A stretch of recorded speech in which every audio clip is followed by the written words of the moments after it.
Let's talk negotiating on the buyer side. As most people know, it's kind of a really interesting market right now. And what I have seen is buyers have a lot more leverage. Not for every property, there are going to be some that are perfectly priced, super high demand, and are still going to have multiple offers, or maybe more likely just an offer for full price quickly.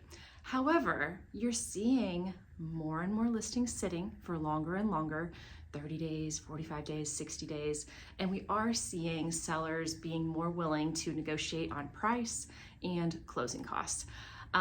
So what that looks like for the buyer to really kind of get the best deal. First of all, anybody I work with, I'm always looking for the win-win. If it doesn't work for the seller and it doesn't work for the buyer, it's not a deal, let's walk away. But for that savvy buyer, there are a ton of opportunities right now. And where I've seen buyers have the most success, get the best deal, the biggest win is one, when it's, when sometimes emotion can trick us into thinking anything's a good deal because we just fall in love with the house. We're willing to do almost anything. We don't want to lose it.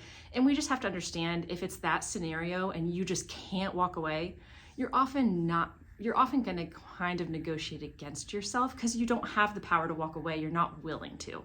And that's okay. It's not always about getting the absolute best deal if it's the right house and you're willing to pay whatever you are paying. But in general, the person that is willing to walk away and go, okay, if I can't get it for this price or this closing cost, or they won't cover this repair, I'm willing to walk away and start over. Those buyers almost always do better as far as the end of the day and the price and negotiations.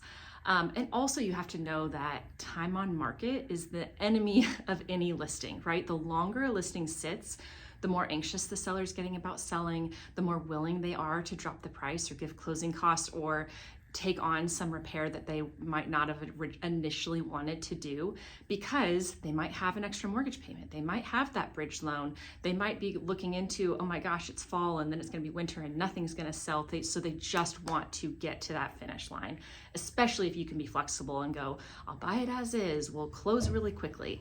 So there are some really wins, but I think at the end of the day, you kind of have to know what you're looking for, be open to options, and really kind of figure out where your leverage is in the room. That's something that's really fun for me. I'm sharing some more stories, individual specific stories on socials lately. But if you have any questions or wondering what this looks like for you, I would love to chat more.